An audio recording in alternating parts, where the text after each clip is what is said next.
A paz do Senhor a todos. Estamos retornando para darmos continuidade à leitura da Bíblia em ordem cronológica. Hoje, no 65º dia, lendo esta linda história que Deus escreveu para nós, estamos iniciando a leitura no livro de Deuteronômio.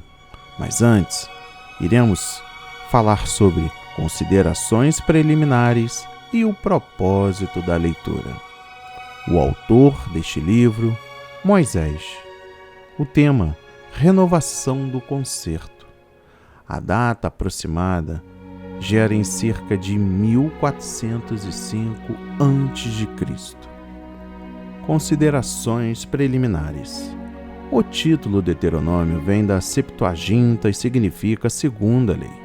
O livro consiste nas mensagens de despedida de Moisés, nas quais ele sumariou e renovou o concerto entre Deus e Israel, para o bem da nova geração de israelitas. Tinham chegado ao fim da peregrinação no deserto e agora estavam prontos para entrarem na terra de Canaã. A nova geração, na sua maior parte, não tinha lembrança pessoal da primeira Páscoa, da travessia do Mar Vermelho e nem da outorga da lei do Monte Sinai. Careciam de uma narração inspirada do concerto de Deus, da sua lei e da sua fidelidade, bem como uma renovada declaração das bênçãos resultantes da obediência e das maldições da desobediência. Enquanto o livro de Números registra as peregrinações no deserto da rebelde primeira geração de israelitas, abrangendo um período de 39 anos. Deuteronômio abrange um período de talvez um só mês, numa só localidade, nas planícies de Moabe, diretamente a leste de Jericó e a do Rio Jordão. Deuteronômio foi escrito por Moisés e entregue a Israel como um documento do concerto, para ser lido por extenso diante de todo o povo a cada 7 anos. É provável que Moisés tenha completado o livro pouco antes de sua morte, cerca de 1405 a.C. A autoria mosaica de Deuteronômio é atestada, primeiro, pelo Pentateuco judaico e samaritano, segundo, pelos escritores do Antigo Testamento. Terceiro, por Jesus, bem como escritores do Novo Testamento. Quarto, por eruditos cristãos antigos. Quinto, por eruditos conservadores contemporâneos. E sexto, pelas evidências internas do livro. O relato da morte de Moisés, evidentemente, foi acrescentado logo após a sua ocorrência, mais provavelmente por Josué, como um tributo merecido a Moisés, servo do Senhor. Propósito.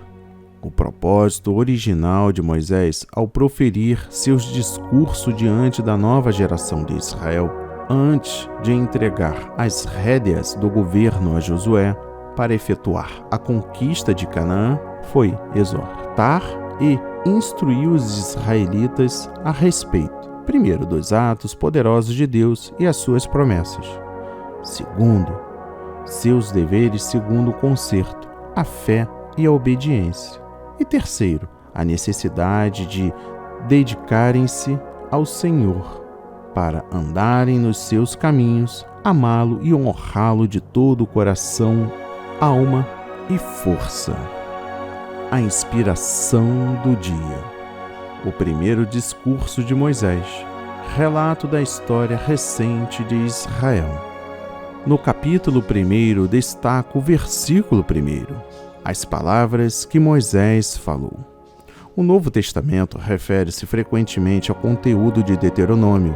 Jesus citou este livro quando tentado por Satanás e quando ensinou a respeito do nosso relacionamento com Deus, evidenciado no primeiro e grande mandamento.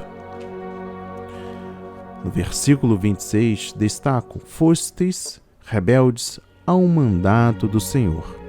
O povo de Israel deveria ter entrado na terra prometida, 39 anos antes, mas, por causa da sua incredulidade e recusa em fazer a vontade de Deus, sua entrada foi protelada.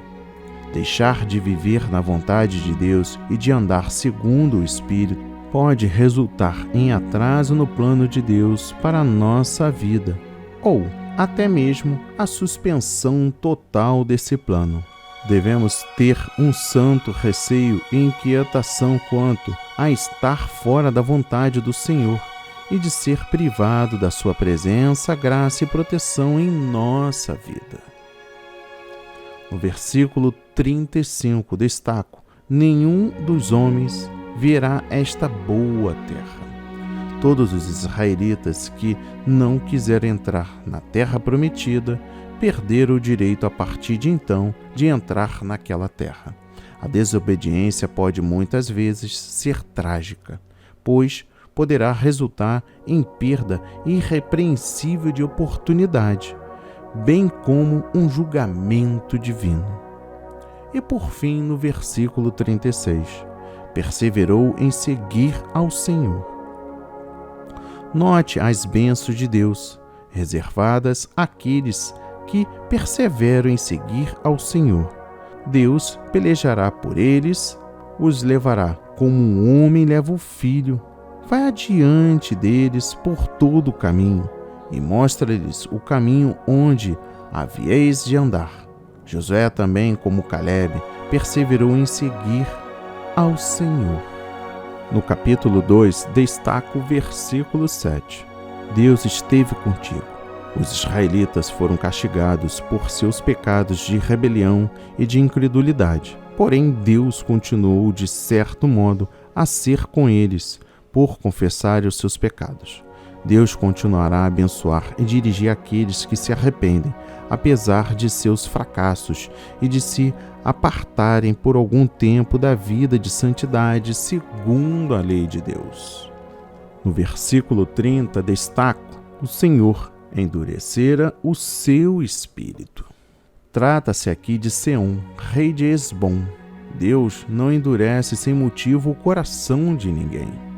Endureceu o coração de Seom porque este já voltara o seu coração contra Deus e Israel. E por fim, o capítulo 3. Destaco aqui o versículo 22. O Senhor peleja por nós. Os israelitas defrontavam-se com inimigos poderosos, os quais não poderiam derrotar com as suas próprias forças. A tendência natural de Israel era temer as consequências pavorosas da derrota. Sua única certeza da vitória seria mediante a confiança em Deus.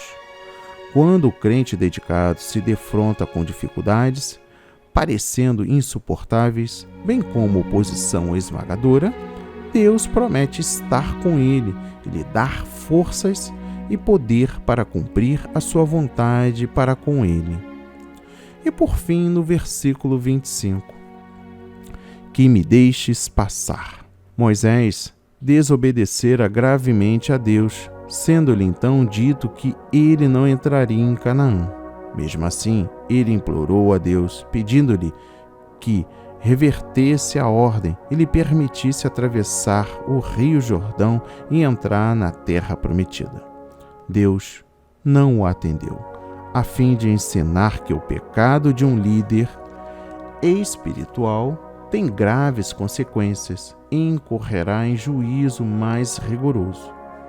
O funesto fracasso de um líder espiritual da igreja, como por exemplo de obediência ao Senhor, pode impedi-lo de exercer certas áreas do ministério evangélico.